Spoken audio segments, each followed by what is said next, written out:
내가 이 아이를 낳았을 때 누구보다도 자신 있었어요. 부모가 된다는 건 내가 가장 잘할 수 있는 일 같았죠. 남편은 사업 때문에 늘 바빴고 집안 살림은 내 몫이었지만 나는 불만이 없었어요.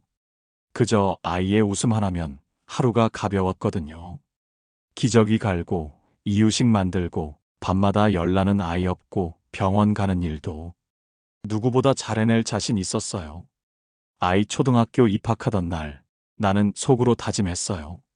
제 대학 갈 때까지만 난 엄마로 살아보자. 근데 그 다짐이 30해가 넘어가도록 이어질 줄은 몰랐어요.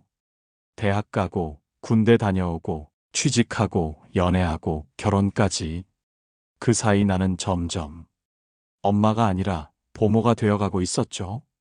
며느리가 임신했을 때 내게 먼저 전화 온 건 아들이 아니라 며느리였어요. 어머니, 조리해 주실 수 있으세요? 부탁도 고맙다는 말도 없이 그냥 해야 할 일처럼 말하더라고요.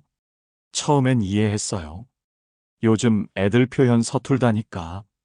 근데 조리하며 나흘, 열흘, 한 달이 지나도 단 한 번도 어머니, 감사합니다라는 말은 없었어요. 어느 날 며느리가 말하더군요. 어머니, 저희 애 교육은 좀 다르게 해주셨으면 해요. 그 말 듣는데 나는 잠시 숨이 멎는 줄 알았어요. 내가 지금 누구지? 보모야? 시중 드는 사람이야? 그날 밤 나는 남몰래 울었어요. 며느리와 함께 산지 2달이 넘었을 무렵이었어요. 처음엔 나도 배려한다고 생각했어요. 애기 낳고 힘드니까 집안일은 내가 맡아야지. 밥하고 빨래하고 아기 목욕시키고 밤중 수유까지. 근데 이상했어요. 고맙다는 말은커녕 이거 왜 안 됐어요? 어제는 이것도 하셨잖아요. 하루에도 몇 번씩 그런 말이 들려오더라고요. 어느 순간 나는 며느리 눈치를 보게 됐고 손주가 울기라도 하면 내 탓인 것처럼 느껴졌어요. 한 번은 며느리가 큰 소리로 말했죠. 어머니, 그건 옛날 방식이에요. 요즘은 그렇게 안 키워요. 아들이 들을까 조용히 얘기하려 했는데 그게 꼰대질이 된 거더라고요. 그날 밤 아들이 퇴근하고 들어와서 하는 말. 엄마, 며느리 힘들게 하지 마. 애 낳고 예민하잖아. 그 말에 나는 웃을 수밖에 없었어요. 누가 누구 힘들게 했다는 건지. 가끔은 나도 아팠어요. 허리가 욱신대고 무릎이 붓고 손목이 저릴 때면 진통제 하나로 버텼죠. 지금 내가 아프면 누가 애 보냐? 그 생각뿐이었어요. 근데 정작 내가 병원 다녀오겠다고 하니까 며느리가 했던 말 아직도 생생해요. 어머니, 애는 누구한테 맡기고요? 그날 나는 조용히 내 방에 들어와 불 꺼진 천장을 한참 바라봤어요. 나 이제 엄마가 아니구나. 그냥 이 집의 일꾼, 보모 노동자구나. 그때부터 마음 한 구석이 시들어가기 시작했어요. 사람은 사랑받지 못하면 서서히 죽는다는 말이 있잖아요. 그게 실감났어요. 다음 날부터 나는 내 밥만 따로 챙겨 먹기 시작했어요. 세탁기도 내 옷만 돌렸고요. 말도 줄었어요. 물어보지 않으면 대답하지 않았고, 시킨 일 외에는 하지 않았어요. 그랬더니 어느 날 며느리가 아들에게 얘기했나 봐요. 아들이 와서 묻더군요. 엄마 요즘 왜 그래? 그 질문에 대답하지 않았어요. 왜냐면 그제야 내가 정말 사라진 사람이라는 걸 확실히 깨달았거든요. 그날 이후로 나는 아들과 눈을 잘 마주치지 않게 됐어요. 말해봤자 내 말은 늘 예민한 잔소리로 들릴 테니까요. 하루는 식탁에 앉아 있는데 손주가 쥐고 놀던 사과 조각이 바닥에 떨어졌어요. 나는 반사적으로 닦으려 했는데 며느리가 먼저 말하더군요. 어머니, 괜찮아요. 요즘은 그렇게 깨끗하게 안 키워요. 그 말투 참 무심했어요. 그 순간 내가 무슨 생각을 했는지 아세요? 아, 내가 여기 있을 필요가 없구나. 그 후론 일이 있어도 먼저 나서지 않았어요. 울음소리가 들려도 눈길 한 번 주고 말았어요. 그게 내 작은 저항이었죠. 그런데 또 문제는 내가 가만히 있으면 어머니 요즘 왜 그러세요? 저희 집 분위기 이상하게 만들지 마세요. 이런 말들이 날아왔다는 거예요. 무슨 말을 해도 무슨 행동을 해도 나는 늘 문제가 되었어요. 예전엔 그랬거든요. 밥 한 끼 차리면 와, 역시 엄마 밥 최고라고 말하던 아들인데 이젠 묵묵히 밥 먹고 설거지 소리만 남더라고요. 언젠가 그런 적도 있었어요. 며느리 생일이라며 가족끼리 외식을 간다고 어머니는 푹 쉬세요. 그 말 남기고 아들, 며느리, 손주가 나가버린 날 나는 그날 혼자 라면 끓여 먹었어요. 그릇을 비우면서 울지는 않았어요. 그냥 그 상황이 너무 익숙해져 버린 내가 낯설고 슬펐을 뿐이에요. 그날 이후 나는 매일 밤 다이어리에 짧게 적기 시작했어요. 나를 지우는 사람들 속에서 나는 어떻게 살아야 할까? 그 집에 살면서도 점점 내가 머무는 공간은 좁아졌어요. 예전엔 거실에도 내 방석이 있었고 식탁에도 내 수저가 항상 준비되어 있었거든요. 근데 요즘은 아니었어요. 내 방만 내 세상이었고 거실은 며느리와 손주의 공간이 되었고 주방도 식탁도 이젠 내가 끼어들 수 없는 분위기였어요. 하루는 내가 냉장고에서 반찬 꺼내다가 며느리에게 들었죠. 어머니, 그거 우리 먹으려고 한 건데요. 나는 그 자리에서 그 반찬을 도로 넣고 방으로 돌아왔어요. 누가 일부러 문을 닫은 건 아니지만 나는 매일같이 조금씩 문 밖으로 밀려나고 있었어요. 어느 날 손주가 이렇게 말했어요. 할머니는 왜 맨날 방에만 있어? 그 말에 대답을 못했어요. 아직 어린 손주는 모르니까 내가 왜 방 안에서만 조용히 지내는지를 아들에게 슬쩍 말해본 적 있어요. 엄마, 여기 있는 게 부담스러워? 근데 아들이 한숨 쉬더니 그러더군요. 엄마가 예전 같지 않아서 그래. 왜 이렇게 예민해졌어? 그 말이 참 아프더라고요. 내가 왜 예민해졌는지를 한 번도 물어봐 준 적은 없으면서 그날 이후 나는 아예 거실에 나가지 않았어요. 밥도 내 방에서 혼자 먹었고 TV도 휴대폰으로 조용히 봤어요. 그게 모두를 위한 배려라고 생각했죠. 근데 결국 며느리 입에서 이런 말이 나오더라고요. 어머니, 혹시 시골로 돌아가시는 건 어떠세요? 여기보다 편하실 수도 있고요. 그 순간 내가 이 집에서 얼마나 불필요한 존재가 되었는지 또렷하게 느꼈어요. 며느리가 불편했겠죠. 그 마음 이해는 돼요. 근데 아들은 그걸 아무 말 없이 듣고만 있었어요. 그날 밤 나는 이불 속에서 몇 년 만에 목 놓아 울었어요. 조용히 아무도 모르게 어깨만 들썩이게. 며느리의 말은 부드러웠지만 그 안에 담긴 뜻은 분명했어요. 나가달라는 말이었죠. 그리고 아들은 끝까지 나서지 않았어요. 그날 이후 나는 조용히 짐을 쌌어요. 몇 벌 옷, 세면도구, 다이어리, 그리고 손주 돌 때 쓰던 조그만 사진 한 장. 누구에게도 말하지 않았어요.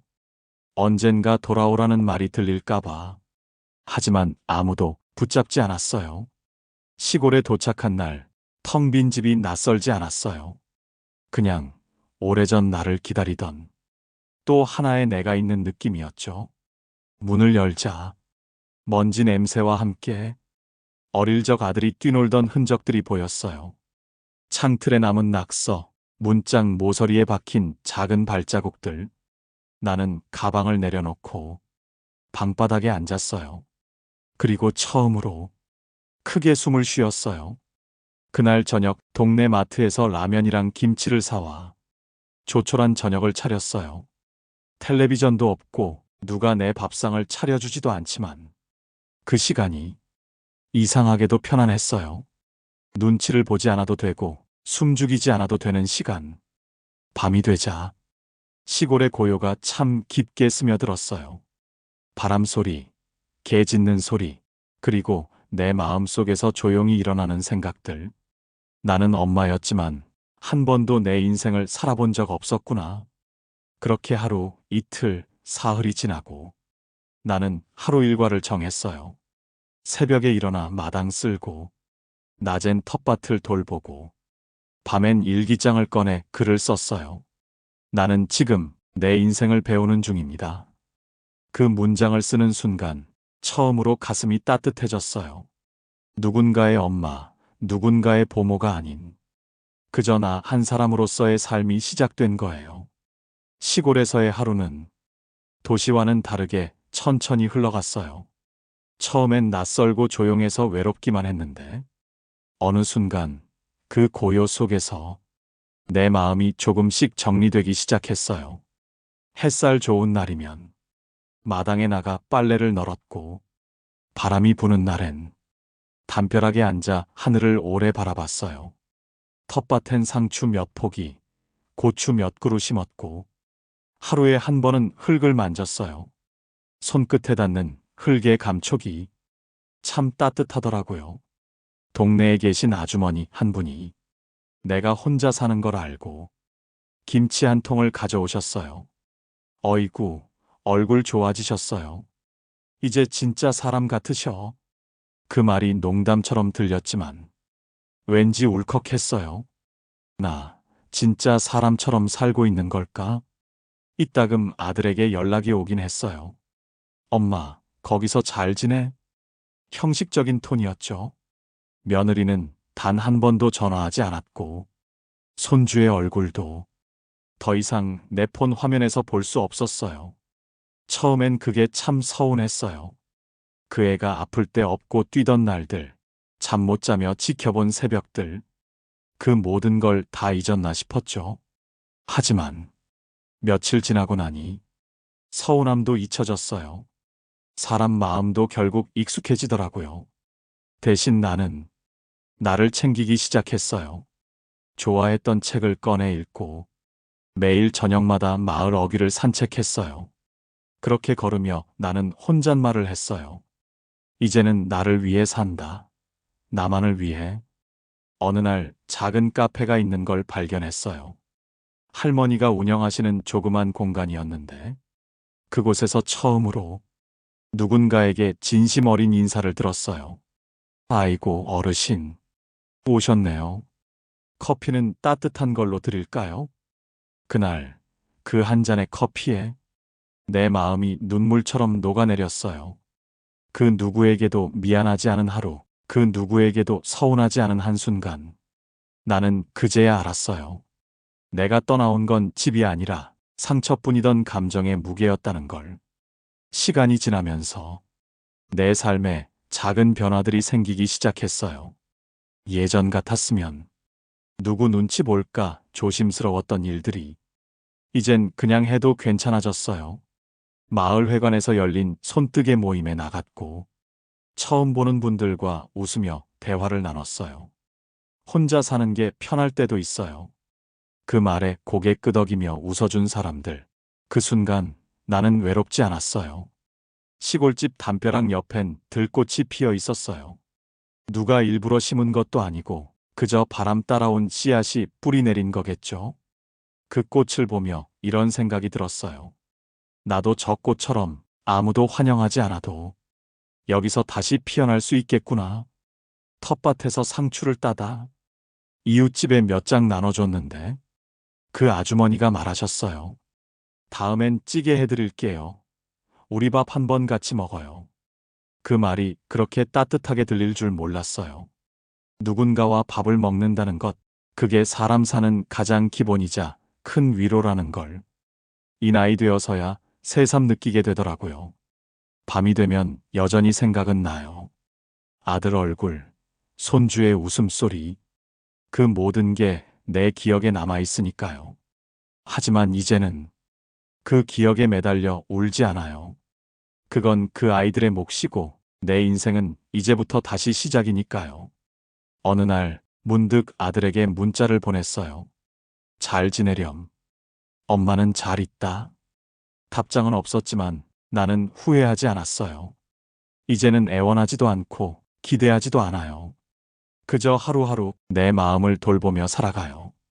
느릿하고 조용하지만 진짜 나로 사는 삶. 그게 정말 하고 싶었던 삶이었는지도 몰라요. 며느리에게 상처받았던 말들이 가끔 꿈속에 나타났어요. 어머니, 저희 방식이 있어요. 그건 옛날 방식이잖아요. 그 말들이 날 얼마나 작아지게 했는지. 그땐 누구에게도 말 못했죠. 내가 예민한 사람처럼 보일까봐 그저 조용히 삼키고만 있었어요. 근데 시골에서 지내며 시간이 흐르니까 그 말들도 어느새 바람결처럼 희미해지더라고요. 서운하다는 감정, 결국은 내가 기대했기 때문이었어요. 내가 해준 만큼 그들도 해주길 바란 마음이 서운함이라는 얼굴로 되돌아온 거죠. 이제는 조금 알겠어요. 서운함이 꼭 미움으로 끝나야 하는 건 아니란 걸요. 그냥 그 사람은 그런 방식으로 살아왔고 나는 또 다른 방식으로 살아왔을 뿐이라는 것. 그 다름을 받아들이기까지 이렇게 오래 걸렸다는 게 참 인간답고 또 서글프기도 했어요. 어느 날 동네 교회 앞 벤치에 앉아 있는데 지나가던 아이가 할머니 안녕하세요 하고 웃으며 인사하더라고요. 별거 아닌 그 인사가 내 마음을 얼마나 따뜻하게 만들었는지 몰라요. 그 순간 생각했어요. 나는 지금까지 내가 만든 가족 안에서만 사랑을 찾으려 했지만 사실 사랑은 낯선 사람의 눈길에도 따뜻한 한마디 안부에도 충분히 담겨 있구나. 그날 밤 다이어리에 이런 글을 남겼어요. 사랑받지 못했다고 느끼던 시절 내가 놓치고 있던 건 내 안의 사랑이었구나. 나는 여전히 혼자지만 더 이상 외롭지 않아요. 그리고 내 마음 속엔 서운함이 아닌 이해가 자리를 잡았어요. 그게 바로 내가 배운 두 번째 독립이자 진짜 용서의 시작이었죠. 시골집에서의 계절이 두 번이나 바뀌었어요. 봄엔 꽃이 피었고 여름엔 나무 그늘 아래서 땀을 식혔죠. 시간이 흐르니 몸도 마음도 한결 가벼워졌어요. 예전엔 혼자라는 단어가 두렵고 슬펐는데 이젠 그 안에 자유가 있다는 걸 알아요. 매일 아침 내가 먹고 싶은 걸 해먹고 내가 가고 싶은 데를 가요. 누군가에게 맞추지 않아도 되는 삶. 그게 얼마나 소중한지 이제 알겠어요. 가끔은 시장에 나가 혼자 국밥 한 그릇을 먹고 작은 꽃다발을 사서 집에 돌아와요. 식탁 위에 놓인 그 꽃이 하루 종일 나를 웃게 만들어요. 휴대폰에선 여전히 아들의 연락은 뜸하고 며느리는 여전히 조용하지만 이젠 그게 상처가 되진 않아요. 그들도 그들만의 인생이 있겠죠. 이제 나는 그 인생에서 억지로 자리를 찾지 않기로 했어요. 내가 바꿀 수 없는 것엔 더 이상 매달리지 않아요.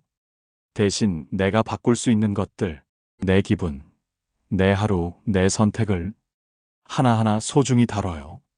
어느 날 동네 초등학교 앞을 지나는데 작은 아이가 내 손을 덥석 잡더라고요.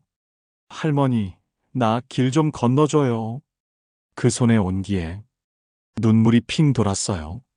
내가 버려진 존재가 아니라는 걸 그 순간 알았어요.